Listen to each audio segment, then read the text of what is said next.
नमस्कार दोस्तों, one God mat के यूट्यूब चैनल पर आपका स्वागत है। दोस्तों, आपने भगवान शिव के 12 ज्योतिर्लिंग के विषय में तो सुना ही होगा। शिव पुराण के तहत महादेव समय समय पर तीनों लोकों के प्राणियों के हित हेतु स्वयं धरती पर प्रकट हुए थे। उन सभी 12 स्थानों पर स्थित शिवलिंग को ज्योतिर्लिंग कहा जाता है। इन 12 ज्योतिर्लिंगों का नाम है सोमनाथ, मल्लिकार्जुन, ओमकालेश्वर, केदारनाथ, महाकालेश्वर, भीमाशंकर, त्र्यंबकेश्वर, विश्वनाथ, वैद्यनाथ, रामेश्वर, नागेश्वर और घृष्णेश्वर।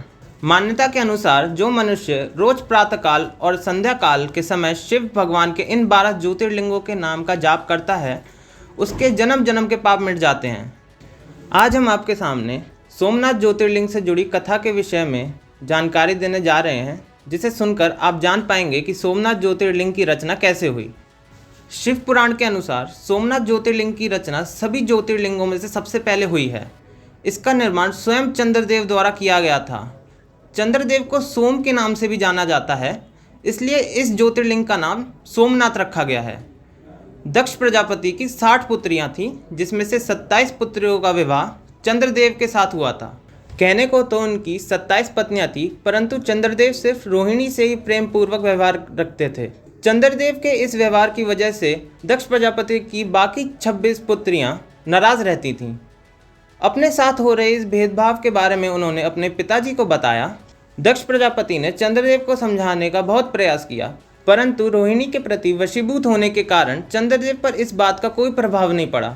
दक्ष प्रजापति ने चंद्रदेव पर क्रोधित होकर उन्हें क्षय योग का श्राप दे दिया। इस श्राप की वजह से चंद्रदेव तत्काल क्षय योग से ग्रसित हो गए।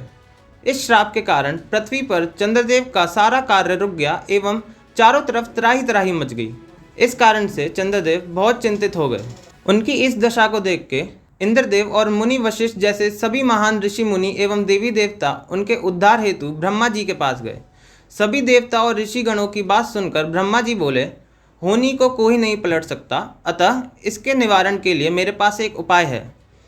उन्होंने बताया कि चंद्रदेव को प्रभास नामक क्षेत्र में जाकर महामृत्युंजय मंत्र का विधि पूर्वक जाप करके महादेव से प्रार्थना करनी होगी एवं उस स्थान पर एक शिवलिंग की स्थापना करनी होगी। ऐसा करने से महादेव उनसे प्रसन्न हो जाएंगे और उन्हें क्षय रहित कर देंगे। ब्रह्मा जी के इन कथनों को सुनकर चंद्रदेव सभी ऋषिगण एवं देवताओं के साथ प्रभास नामक क्षेत्र के लिए प्रस्थान कर गए। वहां जाकर चंद्रदेव ने 6 महीने तक निरंतर भगवान भोलेनाथ की तपस्या की और महामृत्युंजय मंत्र का जाप किया। महामृत्युंजय मंत्र का 10 करोड़ बार जाप करने के बाद तथा निरंतर ध्यान में रहते हुए चंद्रदेव स्थिरचित्त खड़े रहे। उनके इस तप को देखकर भगवान शिव प्रसन्न हुए और उन्हें अपने दिव्य दर्शन दिए। देवों के देव महादेव चंद्रदेव से बोले, तुम शोक ना करो, मेरे आशीर्वाद से तुम श्राप मुक्त हो जाओगे तथा प्रजापति दक्ष के वचनों का भी मान रहेगा। कृष्ण पक्ष के समय तुम्हारी एक एक कला कम हो जाएगी, परंतु शुक्ल पक्ष के समय उसी क्रम में तुम्हारी एक एक कला बढ़ जाएगी। इस कारणवश प्रत्येक पूर्णिमा की रात्रि को तुम्हें पूर्ण रूप की प्राप्ति होगी। भोलेनाथ के इस वरदान को सुनकर चंद्रदेव प्रसन्न हो गए तथा दशों दिशाओं में अपनी लालिमा बरसाने लग गए, जिसकी वजह से सभी लोगों के प्राणी प्रसन्न हो गए।